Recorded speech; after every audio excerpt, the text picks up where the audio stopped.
99.9% of avoidants stop playing games when you do this. Almost every avoidant stops playing hot and cold games the moment you do this one counterintuitive thing, and it has nothing to do with chasing them, convincing them, or being patient. It's about shifting the power dynamic back to you. We spend so much time trying to decode avoidant behavior, why they pull back, why they disappear, why they suddenly need space right when things get good. And the more we try to understand them, the more we forget the one person we actually can control, ourselves. Avoidants don't change because you nag, argue, explain your needs harder, or play their game back at them. They change the moment you stop feeding the pattern they rely on. So what's the one thing that makes 99.9% of avoidants stop playing games? You stop over-investing and you start matching their effort consistently, calmly, and without emotional punishment.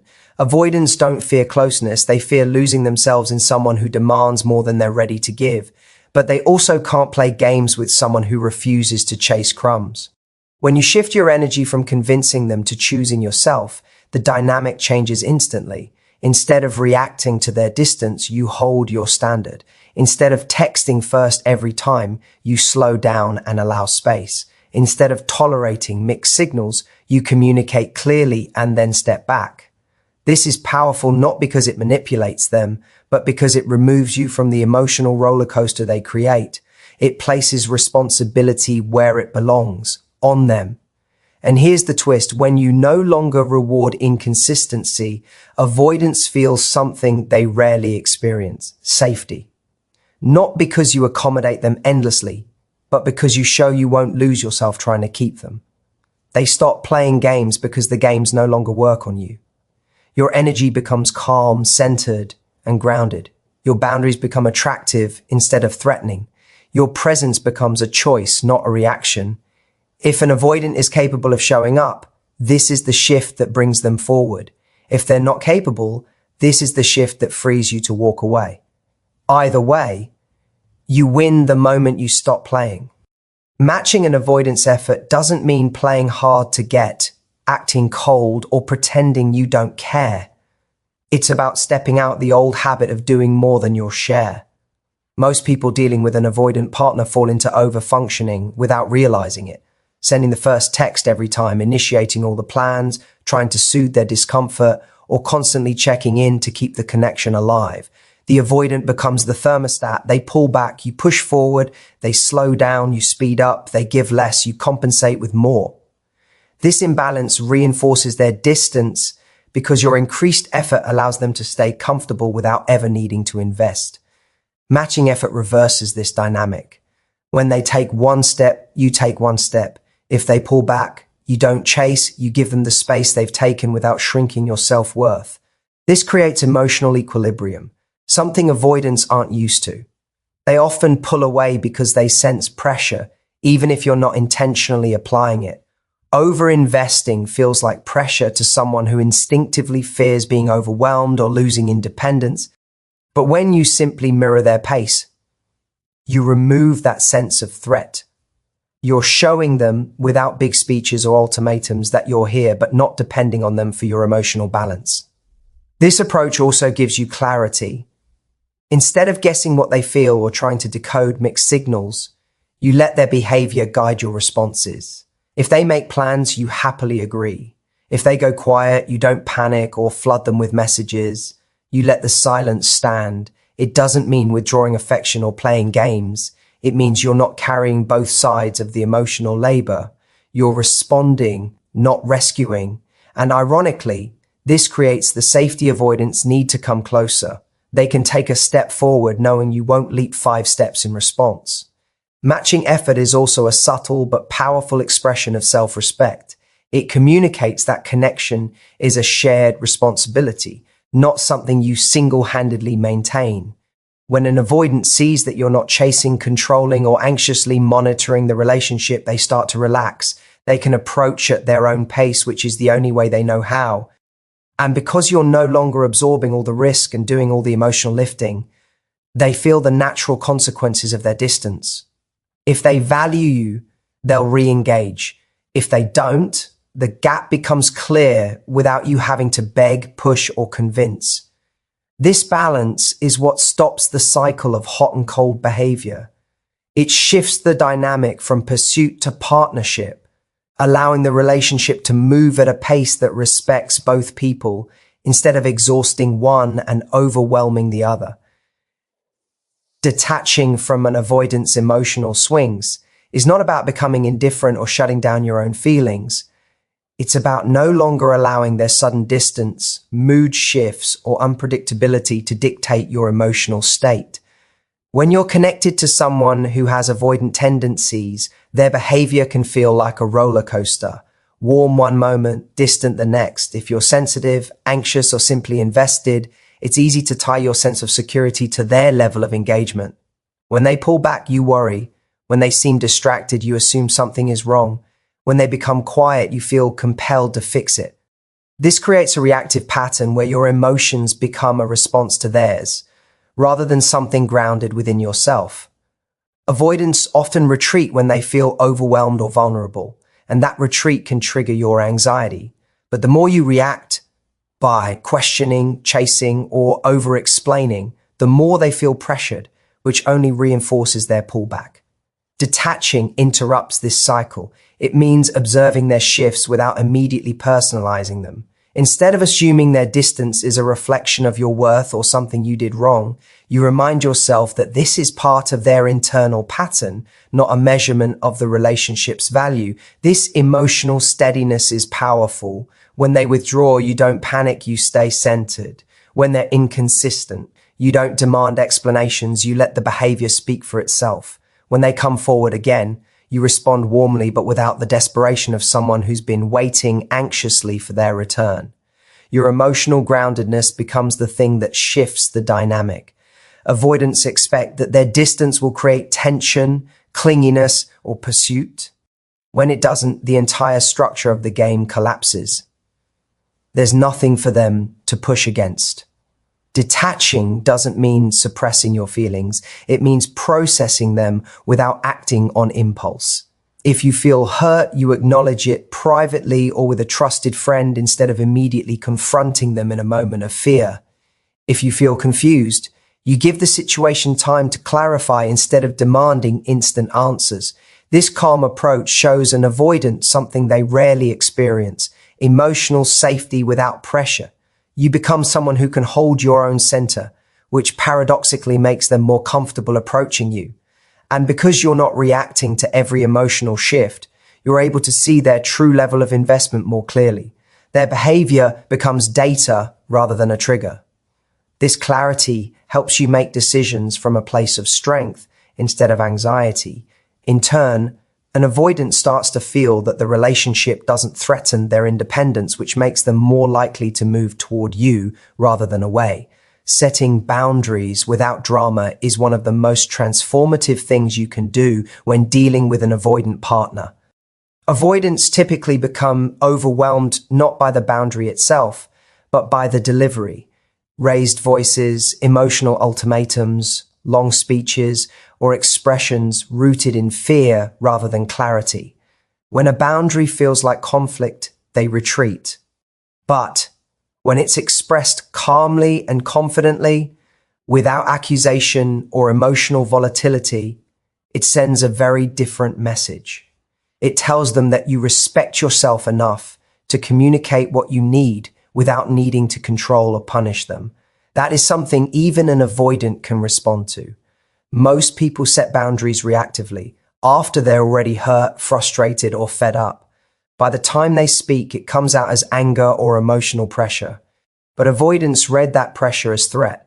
They interpret intensity as a sign that they can't meet your expectations, so they instinctively create distance to protect themselves.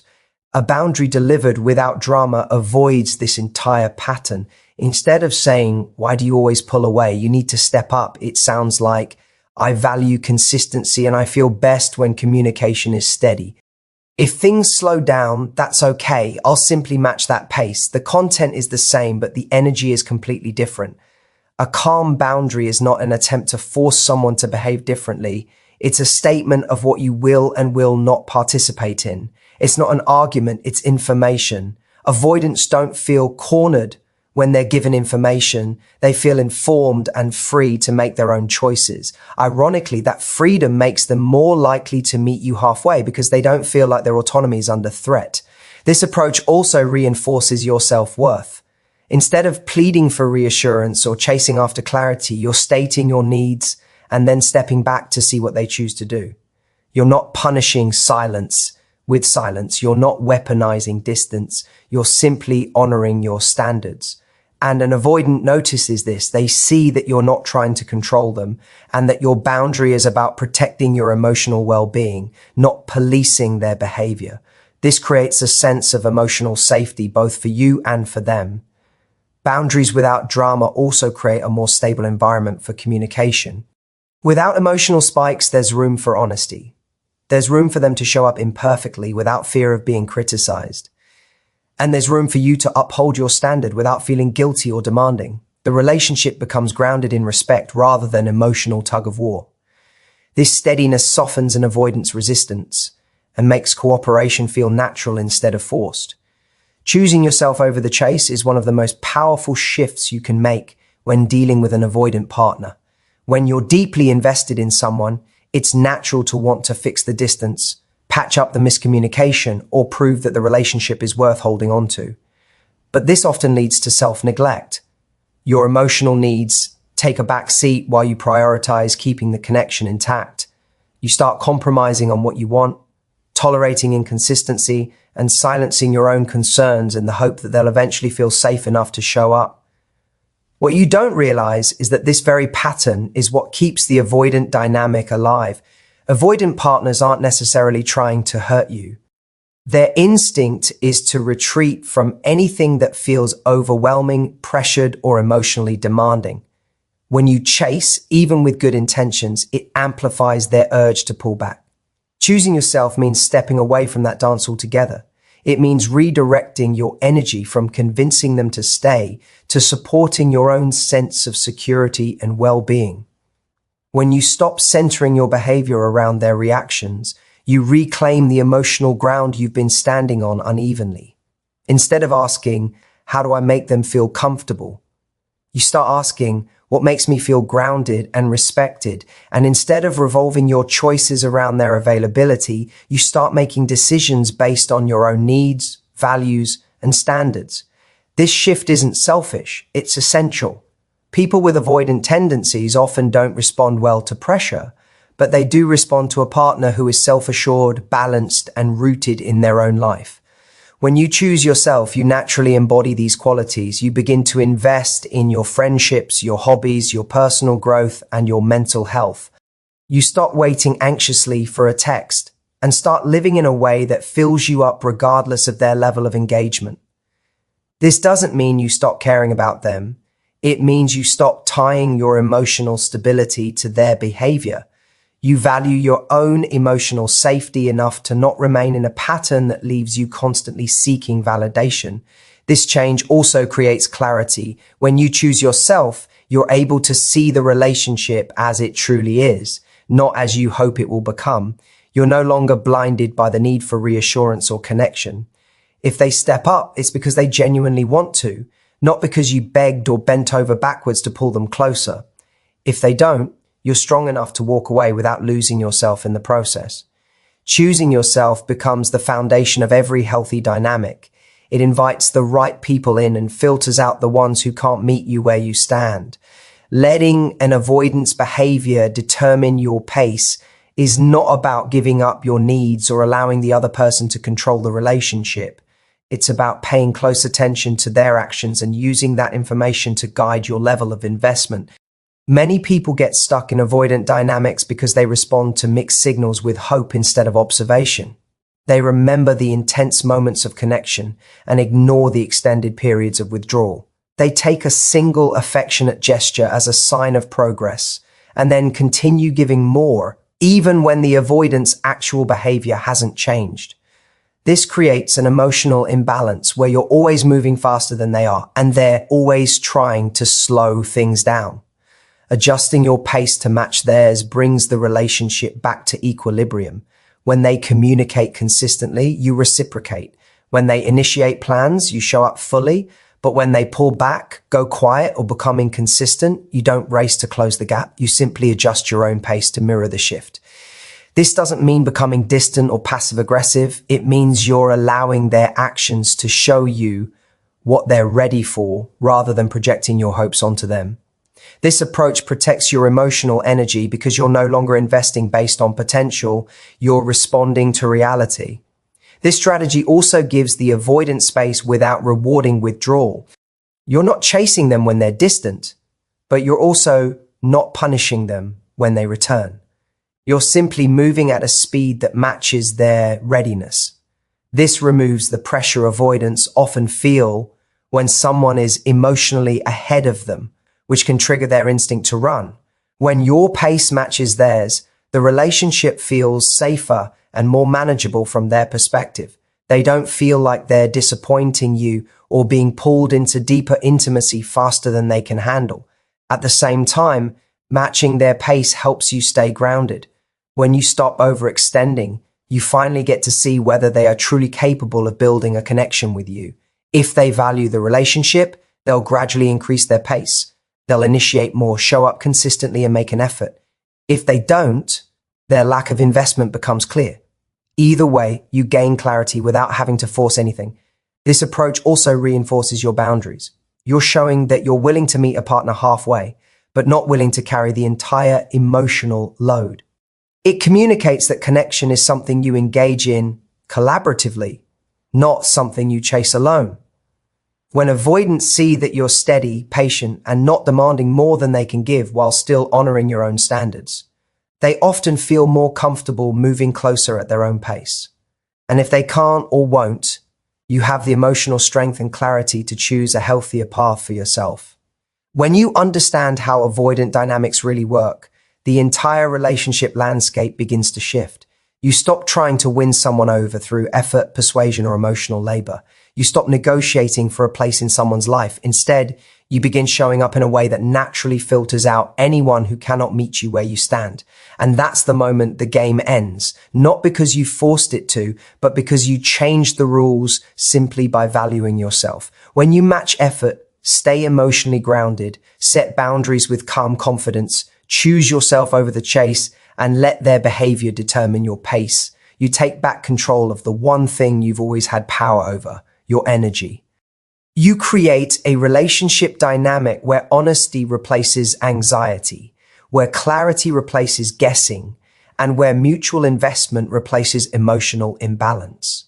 And whether an avoidant steps forward to meet you or steps aside to make room for